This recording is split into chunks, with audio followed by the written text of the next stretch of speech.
আসসালামু আলাইকুম। আন্তর্জাতিক রিসেন্ট খবরে আপনাকে স্বাগত। শুরুতে জানাবো আমাদের হাতে থাকা সর্বশেষ বিশ্বের গুরুত্বপূর্ণ সংবাদ, এরপর বিস্তারিত। পুরোদমে মধ্যপ্রাচ্যে যুদ্ধ চলছে, আর এরই মাঝে আমাদের হাতে এসেছে কিছু যুদ্ধের ভয়ঙ্কর গুরুত্বপূর্ণ আপডেট সংবাদ। শুরুতেই জানাবো মধ্যপ্রাচ্য থেকে এবার পিছু হটল মার্কিন যুক্তরাষ্ট্র, কমাচ্ছে সামরিক উপস্থিতি। যুক্তরাষ্ট্রের ক্ষমতার চেয়ারের মালিক বদলে যেতেই মধ্যপ্রাচ্যে আসছে পরিবর্তন। ইসরায়েল ও ইরানের মধ্যে টানটান উত্তেজনার মধ্যে ওই অঞ্চলে সামরিক উপস্থিতি বাড়িয়েছিল মার্কিন যুক্তরাষ্ট্র, কিন্তু যুক্তরাষ্ট্র এখন এই অঞ্চল থেকে পিছু হটতে শুরু করেছে, কমাচ্ছে সামরিক উপস্থিতি। এরপর জানিয়ে দিব ইউরোপের 3 দেশকে কড়া হুঁশিয়ারি দিল ইরান। ইরানের আণবিক শক্তি সংস্থার প্রধান তার দেশের বিরুদ্ধে রাজনৈতিক পদক্ষেপ নেয়ার বিষয়ে ইউরোপীয় ইউনিয়নের 3টি দেশকে সতর্ক করে দিয়েছেন। তিনি বলেছেন, ইরানের বিরুদ্ধে কোনো প্রস্তাব পাশ করা হলে স্বাভাবিকভাবেই তাৎক্ষণিকভাবে পাল্টা ব্যবস্থা নেওয়ার অধিকার ইরানের আছে।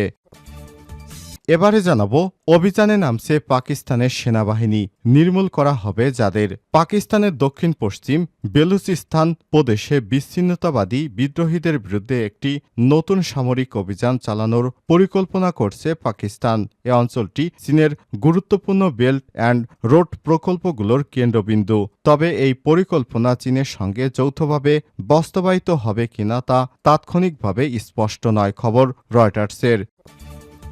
এবারে জানাবো ইউক্রেনে নতুন অস্ত্র সরবরাহের অনুমোদন দিল বাইডেন।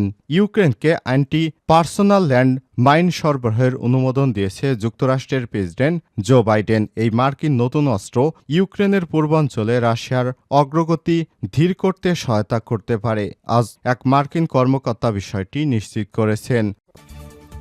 এবং সর্বশেষ জানাবো পারমাণবিক হামলা থেকে রক্ষায় আশ্রয়কেন্দ্র নির্মাণ করছে রাশিয়া। পারমাণবিক বোমা হামলার জেরে সৃষ্ট শকওয়েভ এবং তেজস্ক্রিয়তা সহ নানা ধরনের হুমকি থেকে দেশের নাগরিকদের সুরক্ষা দিতে ভ্রাম্যমাণ বোমা আশ্রয়কেন্দ্রের নির্মাণ শুরু করেছে রাশিয়া।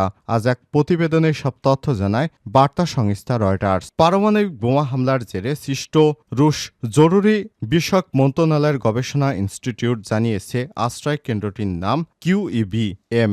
ওই আশ্রয়কেন্দ্রে পারমাণবিক বোমা হামলা এবং অন্যান্য প্রাকৃতিক ও মানবসৃষ্ট বিপর্যয় থেকে 48 ঘণ্টার জন্য সুরক্ষা দিতে পারে। প্রিয় দর্শক, এতক্ষণ শুনছিলেন সংবাদ শিরোনাম, এবারে বিস্তারিত। তবে তার আগে বন্ধুরা অনুরোধ থাকবে সংবাদটিতে একটি লাইক দিন। এই চ্যানেলে আপনি নতুন হয়ে থাকলে আমাদের সংবাদটি দেখতে দেখতে চ্যানেলটি সাবস্ক্রাইব করে রাখুন। কমেন্ট করে বন্ধুরা আপনার মূল্যবান মতামত জানিয়ে দিন আপনি বিশ্বের কোন দেশ থেকে বা বাংলাদেশের কোন স্থান থেকে আমাদের সংবাদটি দেখছেন এবং শুনছেন। আর বন্ধুরা, আপনি যদি গাজা যুদ্ধে নিরীহ ফিলিস্তিনিদের ভালোবেসে থাকেন, কমেন্টে ইয়েস লিখে বিশ্ববাসীকে জানিয়ে দিন। এবারে বিস্তারিত। মধ্যপ্রাচ্য থেকে পিছু হটল যুক্তরাষ্ট্র, কমাচ্ছে সামরিক উপস্থিতি। যুক্তরাষ্ট্র ক্ষমতায় চেয়ারের মালিক বদলে যেতেই মধ্যপ্রাচ্যে আসছে পরিবর্তন। ইসরায়েল ও ইরানের মধ্যে টানটান উত্তেজনার মধ্যে ওই অঞ্চলে সামরিক উপস্থিতি বাড়িয়েছিল যুক্তরাষ্ট্র, কিন্তু যুক্তরাষ্ট্র এখন ওই অঞ্চল থেকে পিছু হটেছে, কমাচ্ছে সামরিক উপস্থিতি। মার্কিন প্রতিরক্ষা দপ্তর পেন্টাগন জানিয়েছে, মধ্যপ্রাচ্যে থাকা নিজেদের একমাত্র এয়ারক্রাফট ক্যারিয়ার প্রত্যাহার করা হয়েছে। তবে নানামুখী হুমকি মোকাবেলায় এখনও ওই ক্যারিয়ারে প্রচুর সক্ষমতা রয়েছে বলে জানিয়েছে পেন্টাগন। USS আব্রাহাম লিঙ্কন সপ্তাহান্তে মার্কিন সেন্ট্রাল কমান্ডের অঞ্চল ছেড়ে যায়, পরে সেটি ইন্দো প্যাসিফিক অঞ্চলে থাকা 7ম বহরে যোগ দেয়। চলতি মাসের শুরুর দিকে মধ্যপ্রাচ্যে অতিরিক্ত ballistic missile, defence destroyer, fighter destroyer এবং ট্রাঙ্কার এয়ারক্রাফট ও B-52 দূরপাল্লার স্ট্রাইক বোম্বার মোতায়েন করে যুক্তরাষ্ট্র। গেল অক্টোবরের শুরু থেকে উত্তপ্ত হয়ে আছে মধ্যপ্রাচ্য। এ সময় ইসরায়েল ও ইরানের মধ্যে পাল্টাপাল্টি হামলার ঘটনা ঘটেছে। বিশেষ করে এই দুই দেশ বড় সংঘাতে জড়িয়ে পড়তে পারে এমন আশঙ্কায় মিত্র ইসরায়েলের পাশে দাঁড়িয়েছিল যুক্তরাষ্ট্র। তবে গেল 1.5 মাসেও কিছু বড় পরিবর্তন না হয় যুক্তরাষ্ট্র এই অঞ্চল থেকে তাদের শক্তি কমাচ্ছে। আর নতুন করে ট্রাম্প প্রশাসন নির্বাচিত হয় যুক্তরাষ্ট্রের রাজনৈতিক অঙ্গনে বড় রদবদল হওয়ার কারণে অঞ্চল থেকে সামরিক উপস্থিতি কমানোর সিদ্ধান্ত নিয়েছে বাইডেন প্রশাসন। ইউরোপের 3 দেশকে কড়া হুঁশিয়ারি দিল ইরান। ইরানের আণবিক শক্তি সংস্থার প্রধান তার দেশের বিরুদ্ধে রাজনৈতিক পদক্ষেপ নেয়ার বিষয়ে ইউরোপীয় ইউনিয়নের 3টি দেশকে সতর্কবার্তা দিয়েছে। ইরানের বিরুদ্ধে কোনো প্রস্তাব পাশ করা হলে স্বাভাবিকভাবেই তাৎক্ষণিকভাবে পাল্টা ব্যবস্থা নেয়ার অধিকার রয়েছে ইরানের। আন্তর্জাতিক আণবিক শক্তি সংস্থা IAEA প্রধান রাফায়েল গ্রোসি যখন তেহরানের ইরানি কর্তৃপক্ষের সঙ্গে আলাপ আলোচনা চালিয়ে যেতে এবং পরমাণু ইস্যুতে বিতর্কিত সমস্যাগুলো সমাধান করার জন্য ইরান সফরে এসেছেন, তখন কিছু মিডিয়া কূটনৈতিক উদ্ধৃত করে বলেছে জার্মানি, ফ্রান্স ও ইংল্যান্ডে এই সপ্তাহে আন্তর্জাতিক আণবিক শক্তি সংস্থার বোর্ড অব গভর্নেন্সের ত্রৈমাসিক বৈঠকে ইরানের বিরুদ্ধে একটি প্রস্তাব পাশের চেষ্টা করছে। ইরানি গণমাধ্যম থেকে জানা যায়, রাফায়েল গ্রোসি তেহরানের সফরের সময় ইরানের কর্মকর্তারা এনপিটির কাঠামোর মধ্যে আন্তর্জাতিক আণবিক শক্তি সংস্থাকে সম্পূর্ণ সহযোগিতা করার জন্য এবং যে কোনো রাজনৈতিক চাপের বিরুদ্ধে ব্যবস্থা নেয়ার ব্যাপারে তেহরানের প্রস্তুতির কথা ঘোষণা করেছে। আন্তর্জাতিক আণবিক শক্তি সংস্থার মহাপরিচালক রাফায়েল গ্রোসির সঙ্গে এক বৈঠকে ইরানের প্রেসিডেন্ট মাসুদ পেজিশকিয়ান বলেছেন, ইরান পারমাণবিক প্রযুক্তিতে যা চাইছে তা আন্তর্জাতিক আণবিক শক্তি সংস্থা আইনি কাঠামো এবং নিয়মকানুন অনুসারেই করেছে। ইরানের প্রেসিডেন্ট বলেছেন, যেহেতু আমরা বারবার আমাদের সদিচ্ছার প্রমাণ করেছি যে আমরা ইরানের শান্তিপূর্ণ পারমাণবিক কর্মসূচি সম্পর্কে কথিত অস্পষ্টতা এবং সন্দেহ দূর করার জন্য আন্তর্জাতিক সংস্থার সঙ্গে যে কোনো সহযোগিতা করতে এবং একসঙ্গে বসতে প্রস্তুত, যদিও আজ বিশ্ব বিশ্বাস করে যে ইসলামী ইরান বিশ্বে শান্তি এবং নিরাপত্তা চায়। এবার অভিযানে নামছে পাকিস্তানের সেনাবাহিনী। নির্মূল করা হবে যাদের পাকিস্তানের দক্ষিণ পশ্চিম বেলুচিস্তান প্রদেশে বিচ্ছিন্নতাবাদী বিদ্রোহীদের বিরুদ্ধে একটি নতুন সামরিক অভিযান চালানোর পরিকল্পনা হাতে নিয়েছে পাকিস্তানের সরকার। এ অঞ্চলটি চীনের গুরুত্বপূর্ণ বেল্ট অ্যান্ড রোড প্রকল্পগুলোর কেন্দ্রবিন্দু। তবে এই পরিকল্পনা চীনের সঙ্গে যৌথভাবে বাস্তবায়িত হবে কিনা তা তাৎক্ষণিকভাবে স্পষ্ট নয়। খবর রয়টার্সের।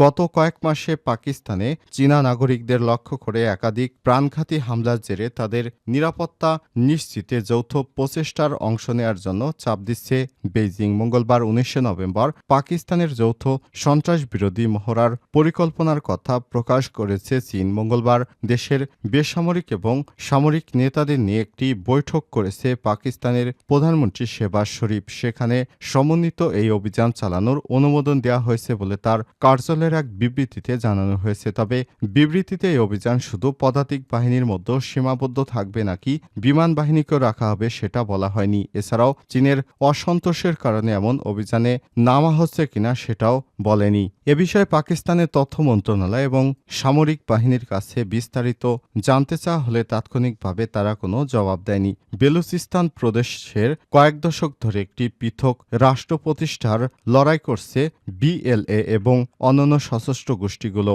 এই অঞ্চলটি আফগানিস্তান এবং ইরান সীমান্তে অবস্থিত এবং সেখানে চীনের নির্মিত গাদার বন্দর রয়েছে। এটি চীন পাকিস্তান ইকোনমিক করিডোর CPEC এবং এর একটি অংশ।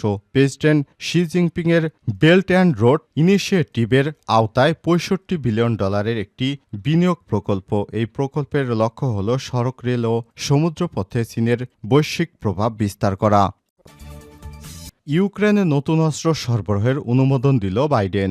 ইউক্রেনে অ্যান্টি পার্সোনাল ল্যান্ডমাইন সরবরাহের অনুমোদন দিয়েছে যুক্তরাষ্ট্রের প্রেসিডেন্ট জো বাইডেন। এই মার্কিন নতুন অস্ত্র ইউক্রেনের পূর্বাঞ্চলে রাশিয়ার অগ্রগতি ধীরে করতে সহায়তা করতে পারে। বুধবার 20 নভেম্বর একজন মার্কিন কর্মকর্তা বিষয়টি রয়টার্সকে নিশ্চিত করেছেন। এই কর্মকর্তা বলেন, যুক্তরাষ্ট্রের প্রত্যাশা ইউক্রেন এসব মাইন তাদের নিজের ভূখণ্ডে ব্যবহার করবে এবং সেখানে তাদের হলেও জনবহুল এলাকায় এগুলো ব্যবহার না করার প্রতিশ্রুতি দিয়েছে দেশটি।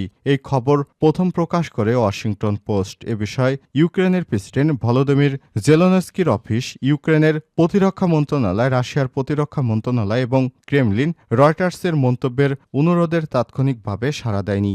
এতদিন ইউক্রেনকে অ্যান্টি ট্যাঙ্ক মাইন সরবরাহ করে আসছে যুক্তরাষ্ট্র। তবে এবার এর সঙ্গে অ্যান্টি পার্সোনাল মাইনের সংযোজনের উদ্দেশ্যে রাশিয়ার পদাতিক সেনাদের অগ্রগতি প্রতিহত করা। এর আগে মঙ্গলবার যুদ্ধের ৭৬তম দিনে যুক্তরাষ্ট্রের সর্বকরা দূরপাল্লার ক্ষেপণাস্ত্র দিয়ে প্রথমবারের মতো রাশিয়ার ভূখণ্ডে হামলা চালিয়েছে ইউক্রেন। যদিও আগেই হামলা চালানো হলে পরমাণু অস্ত্র দিয়ে পাল্টা জবাব দেওয়ার হুঁশিয়ারি দিয়ে রাখে মস্কো। তাই গতকাল হামলার পর ইউক্রেন যুদ্ধ আরও সংঘাতের দিকে মোড় নিতে পারে বলে আশঙ্কা করা হচ্ছে।